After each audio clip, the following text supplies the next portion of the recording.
puisqu'on a commencé. Donc, aujourd'hui, on va aborder la partie des indicateurs. Et on va voir principalement l'ADR, on va voir les moyennes mobiles et on va voir le SM Work Time aujourd'hui. Voilà. Et après, il va rester le TDI. Quand on va finir tout ça, on va revenir sur un point important aussi, les zones de liquidité, les grandes zones de liquidité. Ça aussi, c'est un élément important dans la stratégie. Donc aujourd'hui, c'est ADR, ADR SM Work Time. Et puis voilà, on va peut-être introduire sur les moyennes mobiles. Déjà, vous devez savoir que quand on parle d'ADL, bon, on va demander à tout le monde de couper son micro. Quand on parle d'ADL, vous devez prendre l'ADL en fait comme un outil qui représente la moyenne, du mouvement des 14 jours précédents. Voilà, la moyenne du mouvement des 14 jours précédents.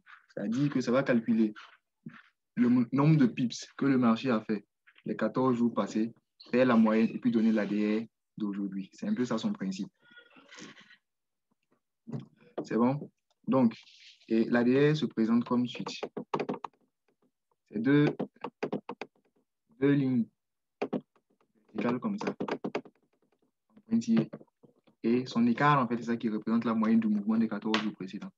Voilà. Et ça, c'est quand l'ADR n'est pas atteint qu'il se présente comme ça. Lorsqu'il est atteint, il prend un aspect rouge, il devient en fait des traits pleins, quoi. C'est plus des pointillés. Et la couleur est rouge. Et l'ADR est atteint, en fait, quand le marché a touché les deux lignes là. Les deux lignes parallèles là. En ce moment, on dit que l'ADR a atteint. C'est bon? Maintenant, on utilise l'ADR pour identifier en fait les différents cas de trading. C'est ce que nous avons vu dans les 4 cas de trading. Maintenant, on peut aussi utiliser l'ADR pour placer les take profit. Voilà, pour placer ces objectifs. Puisque déjà, ce que vous devez savoir, c'est que l'ADR, c'est un indicateur qui est à la fois repent et no repent. Un indicateur repent, c'est quoi? C'est un indicateur qui bouge. C'est bon? Voilà, vous allez voir des indicateurs qui vont vous donner un signal à l'instant et quelques temps après, il va vous donner un autre signal. En ce moment, on dit que l'indicateur est repent. Mais quand on dit qu'un indicateur est no repent, là, ça veut dire qu'il ne bouge pas. Quand il donne un signal, quand il donne une information, l'information ne change pas. Il ne vient pas donner autre chose après. Mais l'ADR, il est les deux à la fois. Il est à la fois repent et no repent. Quand est-ce qu'il est repent? Il est repent quand il n'est pas atteint. C'est-à-dire que quand le marché n'a pas encore touché les deux bornes de l'ADR, en ce moment, il est repent. Et il va bouger en fait pour suivre le marché. Jusqu'à ce que ces deux bornes soient touchées. Et en ce moment, à partir du moment où ces deux bornes sont touchées, là, les deux bornes de l'ADR sont touchées, il devient repent. C'est-à-dire en ce moment, il ne bouge plus. Peu importe ce que le marché veut, le marché peut casser, partir en bas. C'est-à-dire en ce moment, il est atteint comme ça. Comme ça. Le marché peut casser, partir en bas, revenir, faire tout ce qu'il veut. L'ADR est là, il ne bouge plus. Mais avant que le marché n'ait touché les deux bornes de l'ADR, l'ADR va bouger pour aller toucher en fait les deux bornes. Et pour que le marché en fait touche ces deux bornes, il va suivre le marché jusqu'à ce que ces deux bornes soient touchées. Donc, c'est un peu ça. Donc, pour placer votre take profit, puisque l'ADR en fait suit le marché, si le marché est en train de... C'est-à-dire vous avez fait votre sell ici. Vous êtes entré ici. Et le marché est en train de couler comme ça. Vous n'allez pas, pour placer votre take profit là, vous n'allez pas le placer en fait juste ici, juste à l'ADR low ici. Là, c'est l'ADR low et là, c'est l'ADR height. Vous n'allez pas placer votre take profit juste à l'ADR low ici, non. Vous allez calculer l'écart en fait de l'ADR et mettre votre take profit à la même distance. Parce que au fur et à mesure que le marché baisse là, l'ADR aussi il va bouger dans le sens du marché jusqu'à ce que celui qui est en haut là vienne toucher ici et que celui qui est en bas aussi soit lui. C'est-à-dire au fur et à mesure qu'il bouge, il va bouger en fait comme deux lignes parallèles. Celui qui est en haut descend et celui qui est en bas aussi descend de la même distance. Est-ce que la compréhension est bonne? Jusqu'à ce que lui là, il vienne ici. Et en ce moment, lui là, ce qui est ici là, lui sera peut-être en bas ici. Et en ce moment, l'ADR est atteint. Donc, quand vous allez placer votre take profit là, vous calculez juste la distance entre l'ADR low et puis l'ADR height là. Et puis, vous mesurez de votre position jusqu'à là-bas. Et vous placez. Là, quand le marché va couler, la DE va bouger. Au moment où la DE sera atteinte, votre take profit sera atteint en même temps. C'est bon? Donc, le take profit, en fait, c'est le moment où vous prenez vos profits. C'est un peu l'inverse du stop loss, quoi. Donc, si vous voulez profiter pleinement, en fait, du mouvement de la journée, mettez votre take profit au niveau de la DE. C'est bon?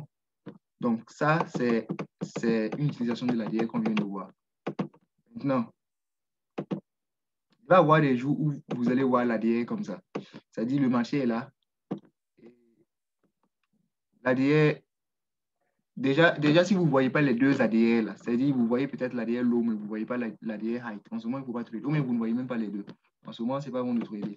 Il faut voir les deux ADR. Il doit aussi arriver des moments où la distance, c'est-à-dire le marché est là et l'ADR height est loin en haut. Et l'ADR low aussi est loin en bas. Et la distance, en fait, de là à là, c'est la même chose que la distance de là à là. En ce moment-là, ce n'est pas bon de trader. Déjà, si l'ADR est trop écarté comme ça, ce n'est pas bon. Parce que ça signifie en fait que le marché, il ne sait pas où aller. Il est en train de consolider simplement. En ce moment, ce n'est pas bon de trader. Voilà, donc là, c'est déjà l'utilisation de l'ADR qu'on vient de voir. Est-ce qu'il y a des questions par rapport à l'ADR? C'est un truc simple. Ça n'a pas de, il n'y a rien de compliqué dedans. Est-ce qu'il y a des questions par rapport à l'ADR?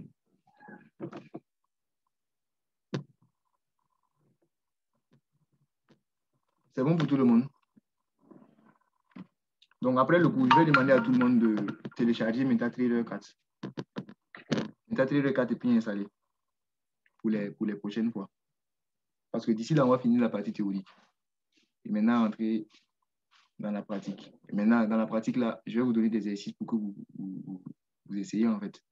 Et il va vous falloir, en fait, un graphique si vous voulez travailler.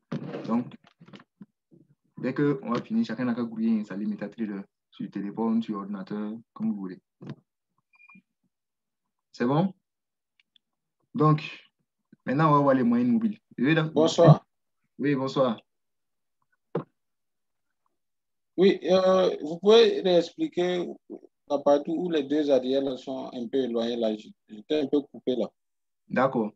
Donc, j'ai dit que vous pouvez avoir le marché comme ça. C'est-à-dire le marché est au milieu, en fait. Le marché se retrouve au milieu des deux ADR là. Et si vous remarquez aussi, en ce moment, les deux ADR là sont très éloignés. En ce moment, il ne faut pas trader, en fait. Parce que ça signifie, en fait, que le marché est en train de consolider, en fait. Le marché est en train de juste consolider. En ce moment, ce n'est pas bon de trader. C'est bon?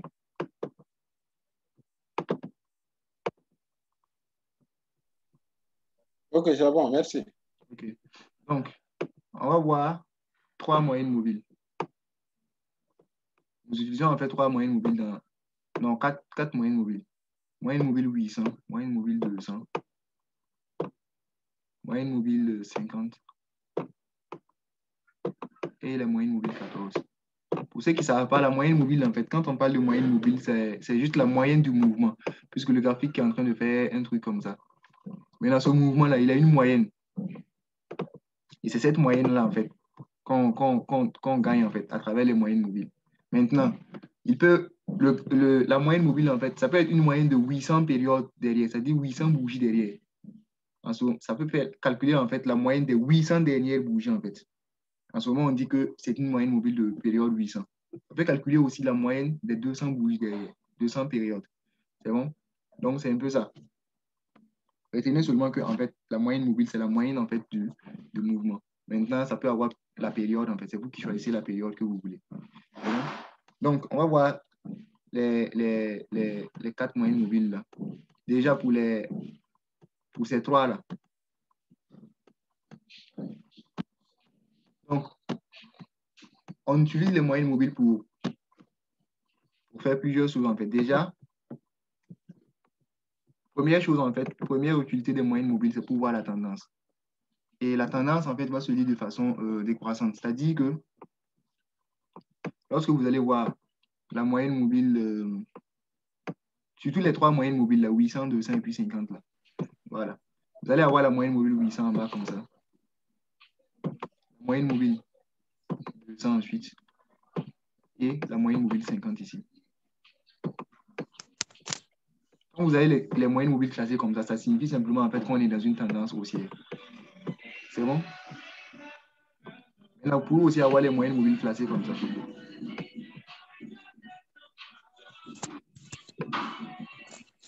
Comme ça. C'est-à-dire la moyenne mobile 800 en haut. Ensuite, la moyenne mobile 200. Puis la moyenne mobile 50.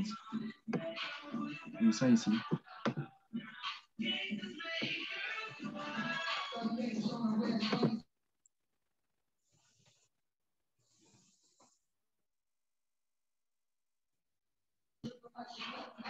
D'accord, donc, je disais la moyenne mobile 800 comme ça. Ensuite, la moyenne mobile 200.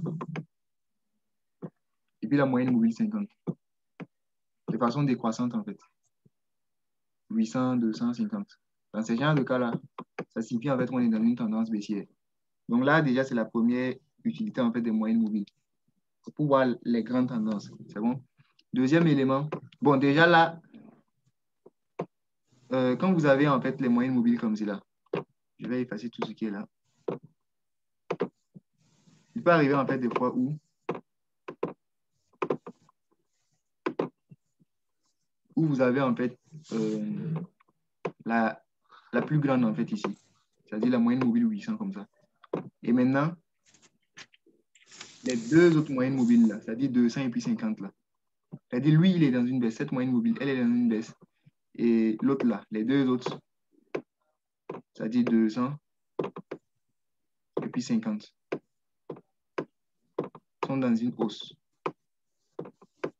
Là, vous voyez de manière décroissante 250. Là, c'est une hausse en fait, ça indique. Et là, la moyenne mobile 800 est dans une baisse. Dans ce cas de figure là, ça signifie simplement en fait que ce mouvement qui est en train de se faire là, ce mouvement de hausse qui est en train de se faire là est un faux mouvement. Et ce faux mouvement là va prendre fin au contact en fait, au test ici, la moyenne mobile 800. C'est-à-dire le marché va venir tester là-bas. Et puis se renverser. En ce moment, vous aurez maintenant. Là, c'est toujours la moyenne mobile 800. Là, c'est la moyenne mobile 200. Et ici, la moyenne mobile 50. Vous voyez comment c'est classé 800, 250. Et maintenant, on continue pour la vraie tendance. Ça signifie simplement que ce qui était ici, là, c'était un false move en fait. C'est bon? Et les moyennes mobiles aussi sont des supports résistance dynamiques. Des supports résistance en fait qui bougent. Des supports résistance qui ne sont pas fixes. Voilà. Et la moyenne mobile 800 est, comment on appelle, est un niveau de support ou de résistance plus important que la moyenne mobile 200. 200 aussi est plus important que la moyenne mobile 50. C'est bon? Donc, vous pouvez avoir le marché qui approche une moyenne mobile comme ça, qui le teste juste et qui répare. Mais il approche une autre moyenne mobile comme ça, qui le teste et puis qui répare. Moyenne mobile comme ça, qui le teste et puis qui répare.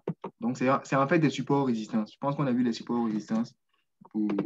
C'est que pour ceux qui tradaient déjà, ils savent déjà c'est quoi les supports résistance. Bon, même ceux qui ne tradaient pas, on a vu les supports résistance ici. Et j'espère que vous vous en rappelez. Donc, c'est juste des supports résistance dynamiques en fait. Des supports résistance qui bougent. C'est bon? Vous pouvez avoir une moyenne mobile comme ça. Comme ça. Et le marché va faire son level 1. Le parti tester la moyenne mobile. Faire son level 2. Puis le parti tester encore une moyenne mobile. C'est-à-dire les false moves là vont prendre fin au contact en fait de la moyenne mobile. C'est bon? Donc, c'est des supports résistance dynamiques. Est-ce qu'il y a des questions par rapport à ça?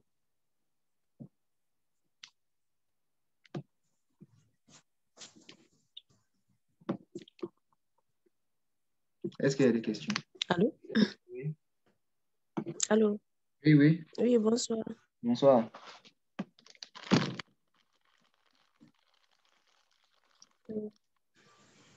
Voilà, je venais par rapport, bon, j'essayais de me connecter, j'avais totalement un problème de réseau. Donc, je n'ai pas pu suivre le début, quoi. Mm-hmm. Oui. Donc, si vous pouvez me faire le briefing de ça, parce que là, Bon, dans ce cas, vous allez peut-être regarder la vidéo après. Ou bien regarder en fait. J'ai envoyé des vidéos dans le groupe là, il y a tout ça dedans.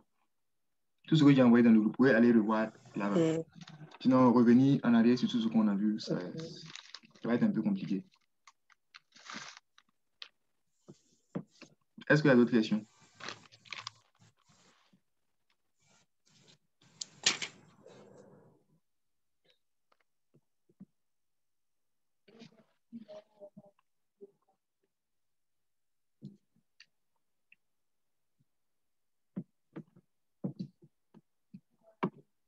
Est-ce qu'il y a des gens ici qui ont fini en fait toutes les vidéos que j'avais envoyées là?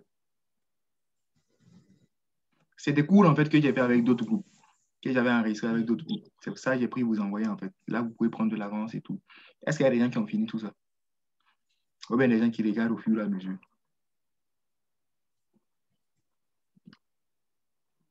Sidi Maïga, lui, il a fini.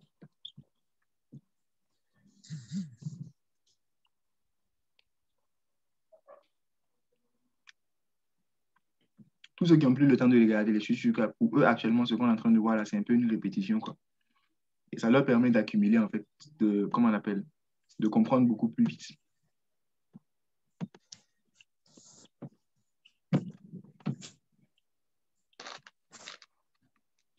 D'accord.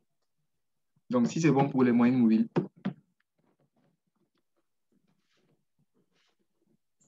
on va voir maintenant le SM Work Time. Le SM Work Time, en fait, c'est l'outil en fait, qui nous permet de voir les différentes sessions, en fait. C'est l'outil comment on appelle, qui matérialise, en fait, les différentes sessions. Comme on l'a vu, on a vu qu'il y a la session de New York, la session de Tokyo et la session de Londres qui nous intéresse, qu'on va surtout utiliser. Maintenant, il y a les heures pour ces différentes sessions, il y a les heures d'ouverture, il y a les heures de fermeture. Mais vous n'êtes pas obligé de retenir, en fait, toutes ces horaires-là. On a un outil, en fait, qu'on utilise. Et grâce à cet outil-là, vous avez, en fait, différentes sessions représentées devant vous.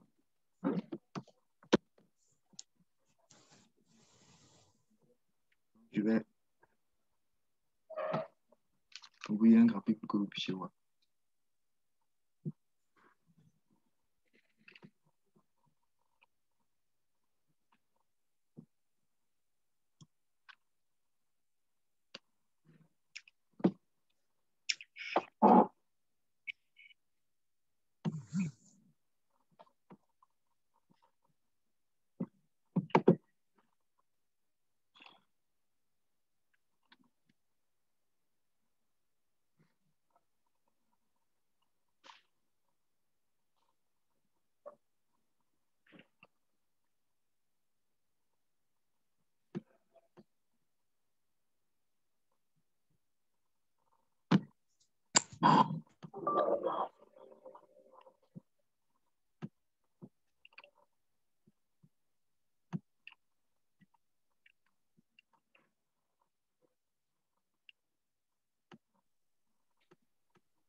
Donc, je vais vous ouvrir un graphique pour que vous puissiez voir le SM Work Time. Je vais profiter pour vous présenter les moyennes mobiles.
Donc, les moyennes mobiles, on va les voir surtout en tant que support, résistance.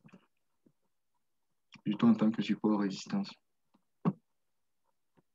Également, ça va faciliter le comptage des différents levels. Il y a plusieurs outils en fait qu'on va voir qui vont faciliter le comptage des levels, surtout les TDI. quand on va finir de voir tout ça, on va maintenant finir avec le TDI. Le TDI, c'est vraiment un outil qui est vraiment important, ou très important même, je dirais, surtout dans cette stratégie. Là, j'ai ouvert un graphique.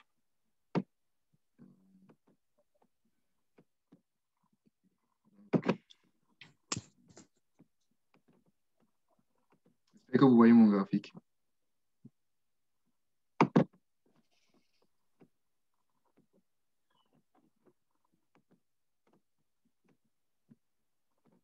Donc, Ouais, le graphique est visible. vous avez là le graphique devant vous et voici les différentes moyennes mobiles. Voici la moyenne mobile 800 qui est loin devant. Et c'est la moyenne mobile la plus grosse en fait. C'est paramétré de telle sorte en fait que ce soit la plus grosse. Voilà. Là, vous avez la moyenne mobile 200. Là, vous avez la moyenne mobile 50. Voici la moyenne mobile 14. La petite moyenne mobile qui est là. Donc, on utilise tout ça en fait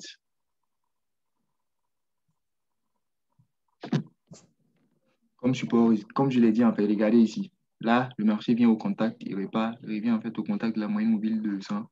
Et là, même ici, il est coincé entre la moyenne mobile 200 et la moyenne mobile 50. Contact ici, contact ici, contact. Donc, c'est un peu ça. Un peu ça. Maintenant, ne regardez pas ce qui est en bas là. Ça, c'est le TDI. On va voir ça. Il y a aussi un élément important. Quand vous prenez la moyenne mobile, quand vous prenez une moyenne mobile, là, je vais parler de H4, H1 et puis M15. Les time frames de H4, H1 et M15. Quand vous prenez une moyenne mobile en H4 comme ça, et que vous descendez à H1 là, sa correspondance là, vous allez trouver en fait la correspondance là, mais ça sera multiplié par 4. Si vous prenez la moyenne mobile de 100 ici comme ça, pour trouver en fait la même moyenne mobile, c'est genre le même niveau en H1 là, vous allez trouver que ça correspond en fait à la moyenne mobile 800. Vous voyez un peu. C'est-à-dire que quand vous prenez une moyenne mobile d'un time frame supérieur, en descendant là, sa correspondance là, c'est la même moyenne mobile multipliée par 4 en fait. C'est bon? Si vous prenez la moyenne mobile 50 ici, ça correspond en fait à la moyenne mobile de 100, H1. Et si vous descendez maintenant à M15, ça va correspondre, normalement, ça devrait donner en fait la moyenne mobile de, comment on appelle, la moyenne mobile 800. Mais là, le graphique est coincé. C'est bon? Donc, il suffit en fait de faire le simple calcul. Quand vous regardez de H4 à H1, c'est un peu comme si on divisait les time frames là par 4. De H1 aussi en M15, c'est un peu comme si on divisait les time frames par, comment on appelle, par 4 encore. Donc, divisé par 4, divisé par 4. Mais le principe, en fait, c'est que quand vous descendez, la valeur de la moyenne mobile est multipliée. C'est bon? Donc, c'est juste pour pouvoir vous retrouver, en fait. Voilà. Pour savoir que la moyenne mobile que vous aviez en H4, là, c'est-à-dire le niveau où ça était là, ce n'est plus la même, ce n'est plus, quand vous allez descendre en H1, là, ce n'est plus la moyenne mobile 200, mais c'est la moyenne mobile 800. C'est bon? Donc, c'est ça. Maintenant, pour le SM Work Time, là,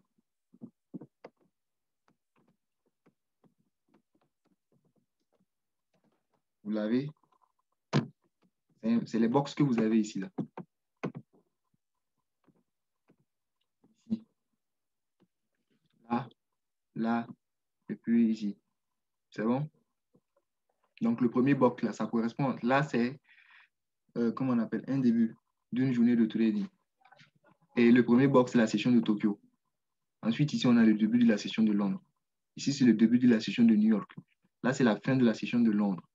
Et quand ça va arriver ici, là, c'est-à-dire la fin ici, là, ce sera 22 heures. Et ça sera, en fait, en même temps, c'est la fin de la session de New York.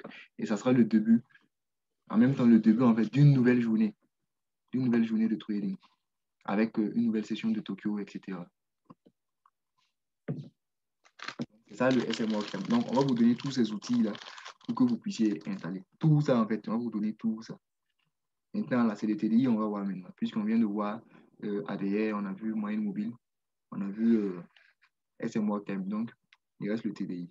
Mais en attendant, est-ce qu'il y a des questions?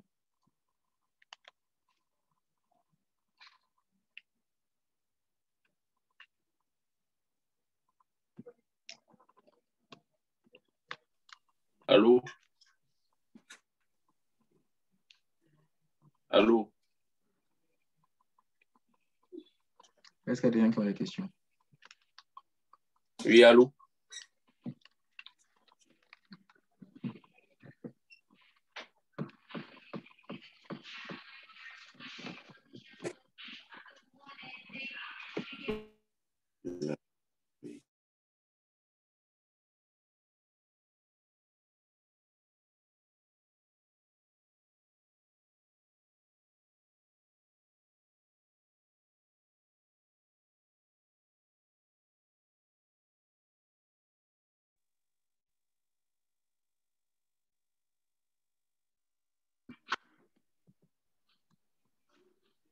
Oui, qui parle? Il y a quelqu'un qui parle?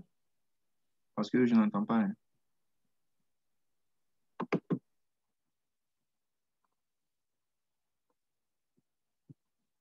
J'ai reçu un message comme quoi il y a quelqu'un qui parle, mais je n'entends pas.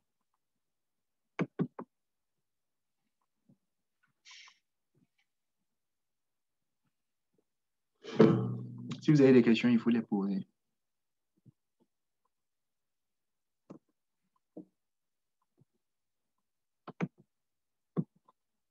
Un peu flou. La partie des EMA, là. De H4 en descendant. D'accord. Donc,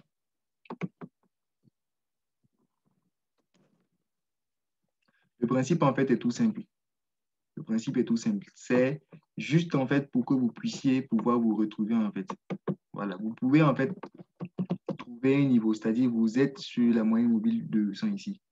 En descendant, et en descendant sur les petits time frames, c'est-à-dire précisément H4, H1 et puis M15. Pourquoi H4, H1 et puis M15? Parce que H4, 4 heures divisé par 4, ça donne 1 heure divisé par 4 donne 15 minutes. Et c'est un peu la même chose pour les moyennes mobiles. Parce que quand vous prenez la moyenne mobile 800 divisé par 4, et la moyenne mobile 200. La moyenne mobile 200 divisé par 4, ça vous donne la moyenne mobile 50. Est-ce que ça va? Donc, si vous êtes en H4 et que vous avez vu la moyenne, vous êtes sur la moyenne mobile, vous avez peut-être repéré une information sur la moyenne mobile 200. Vous devez vous mettre en tête que la moyenne mobile 200 que vous avez ici là, quand vous allez en H1 là, ça correspond à la moyenne mobile 800. C'est simplement ça en fait. Le même niveau, c'est le niveau en fait. Le niveau où c'était ici là, ça correspond au niveau où se trouve la moyenne mobile 800 maintenant. Ça multiplie par 4 en fait. C'est-à-dire, si c'est la moyenne mobile 50 en fait, en H4, quand vous allez en H1, c'est-à-dire quand vous allez descendre du time frame là, divisé par 4 là, il faut vous mettre en tête que la valeur de la moyenne mobile que vous aviez là sera multipliée par 4. C'est simplement ça en fait.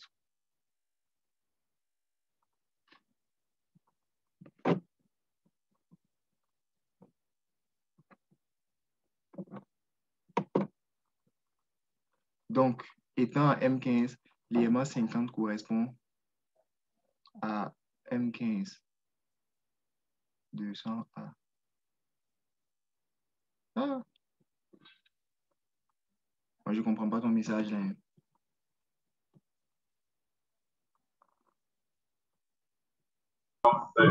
Vous avez dit qu'en fait, la différence des time frames, ça a été une division de 4. Donc, ça veut dire que quand on met les trois moyennes mobiles et qu'on regarde l'information en fonction de la tendance, ça veut dire que si j'ai la moyenne mobile 50 qui me donne une information, en fait, elle correspond au time frame auquel je suis et puis 200, ça veut dire 4 fois le time frame et ainsi de suite. Tout le monde, c'est comment? Je vais répondre, s'il vous plaît. Je n'ai pas bien compris. Ok, en fait, les moyennes mobiles peuvent ne pas donner la même information. Par exemple, quand on met, je ne sais pas, 800, 200 et puis 50. Donc, par exemple, si je regarde la moyenne mobile 50 en M15, ça veut dire l'information que va me donner la moyenne mobile 200, mais en étant M15, en fait, c'est une information de H1. Et puis 800, ce serait une information de H4 qu'elle me donne, bien c'est comment. D'accord. Donc, comme je l'ai dit, les moyennes mobiles, vous pouvez les utiliser comme des supports et des résistances, en fait. C'est des supports et résistances dynamiques. Donc, Si vous êtes en H4 comme cela, ou bien en H1 comme ça, et que vous avez une moyenne mobile, cette moyenne mobile-là, c'est un niveau de... Là, ici, par exemple, c'est un niveau de résistance. Un niveau de résistance. Ça aussi, c'est un niveau ici. C'est un niveau de support ici. Ça signifie simplement que ce niveau que vous allez prendre ici, là, ce niveau de support, là, quand vous allez aller en M15, là, ce n'est plus le niveau 200. Ce n'est plus le niveau 200, en fait. Quand vous allez descendre en M15. En M15, ça va correspondre à ce niveau-là. C'est-à-dire 200 multiplié par 4. Ça va correspondre, en fait, à la moyenne mobile 800. Est-ce que c'est bon? Sur ce template-là, je n'ai pas 800 en truc.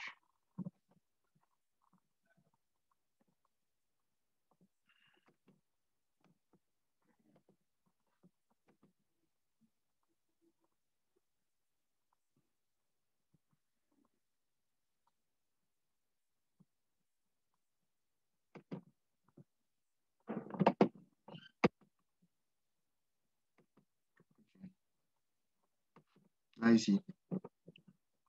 Normalement, M15, on doit avoir la moyenne. Voilà. Là, il y a la moyenne mobile 800 à M15. Donc,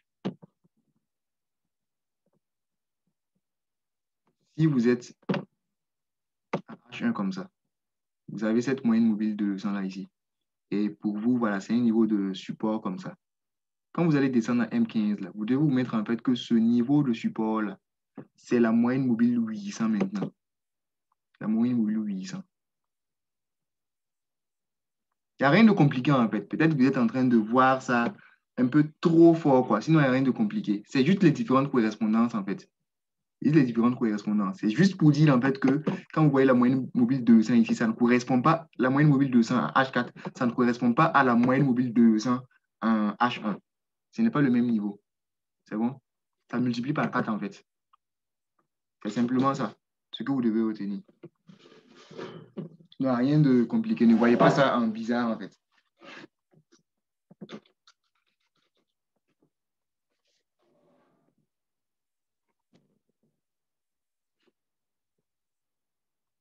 C'est toujours flou, bien ça va.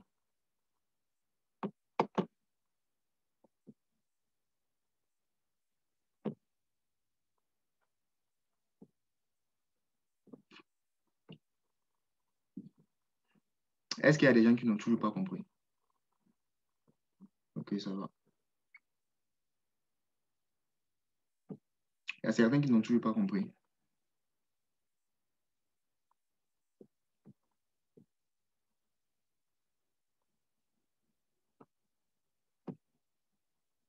Donc, là, en bas, ici, vous avez le TDI. Et c'est ce que nous allons voir par la suite. On va terminer avec ça. Donc, c'est un outil qui va aussi nous aider dans l'analyse, qui va nous aider à compter les levels, qui va nous aider pour nos entrées, c'est-à-dire pour entrer au bon moment, etc. C'est bon? Donc là, le TDI, c'est un ensemble, c'est une combinaison de plusieurs indicateurs, en fait. Plusieurs indicateurs. Là, par exemple, vous avez, ici, là, ça, ce sont les bandes de Bollinger. Ça, la ligne d'en haut et puis la ligne d'en bas, là. En haut et puis en bas, là. C'est les bandes de Bollinger. La ligne verte que vous avez ici, là, c'est le RSI.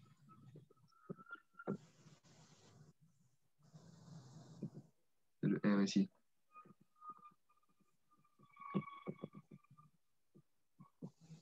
Maintenant, ce que vous avez en jaune ici, là, lui là, on va l'appeler Market Baseline. Ou simplement Baseline, MBL. C'est bon? Et maintenant, la ligne rouge qui accompagne le RSI, là, qui accompagne la ligne du RSI, là, c'est la ligne de signal. Et maintenant, celui-là, c'est la ligne 50, L50, c'est-à-dire le niveau 50, quoi. Niveau 50, c'est-à-dire quand vous regardez de là à là, là, il est placé juste au milieu, le niveau 50. Donc là, ce sont les différents éléments, en fait, qui composent le TDI. Voilà. Maintenant, il y a une relation entre les différents éléments, là. Une relation entre chaque élément et les autres éléments. Par exemple, entre le RSI, c'est-à-dire la ligne verte, et la market baseline, les différents tests là donnent naissance à des levels. Les levels qu'on a vus là, level 1, level 2, level 3 là. Voilà. Donc ici, quand vous avez un test entre RSI, c'est-à-dire le RSI, et la market baseline, ça donne naissance à un level. Quand je dis test là, ça signifie simplement que là, vous avez la market baseline comme ça. Et le RSI est venu faire ça. Toucher et puis répartir. C'est ça en fait qu'on appelle test. Maintenant, toucher et puis répartir là, ça ne veut pas forcément dire aussi venir toucher de justesse. Ça peut venir toucher comme ça. C'est-à-dire juste casser et puis partir. Ça peut aussi ne pas atteindre de loin comme ça. Pendant que lui, il est éloigné comme ça. Voilà. Donc, les tests entre la market baseline et puis la ligne du RSI donnent naissance en fait à des levels. C'est bon? Donc, il y a plusieurs utilisations comment on appelle, du TDI, les M, les W. Voilà. Demain, on va beaucoup plus entrer en détail dans tout ça et puis voilà. Et vous allez comprendre. Là, j'ai juste essayé de brosser pour que vous puissiez voir. Donc, demain, on va entrer en détail et voilà. Et quand on va finir avec le TDI, on aura fini avec toute la partie théorique. Voilà. On va finir avec toute la partie théorique. Et maintenant, je vais vous envoyer des exercices et vous allez essayer. Vous allez faire ces exercices et puis envoyer dans le groupe. Et d'ici lundi maintenant, le coaching va commencer. C'est-à-dire, on va vous laisser du temps pour que vous puissiez faire les exercices. Et à partir de lundi, le coaching commence. C'est bon? Donc, il faut que vous ayez installé MetaTrader là. Ah, c'est l'outil de travail aussi. Si vous n'avez pas d'outil de travail, vous ne pouvez pas travailler, quoi. Vous installez, et puis voilà, d'ici là, on va vous envoyer tous les indicateurs à installer là. Il y a des gens aussi qui ne savent pas installer, bon, si vous trouvez que c'est nécessaire, on va faire une séance pour installer les trucs. Pour installer le MetaTrader, créer des comptes démo et puis installer aussi les indicateurs. Est-ce que c'est bon pour tout le monde? Donc, si c'est bon, on va se donner rendez-vous demain. 4 ou 5. Bon, il y a des outils pour le MetaTrader 4, il y a des outils pour le MetaTrader 5, mais bon, je préfère que vous installez le MetaTrader 4, quoi.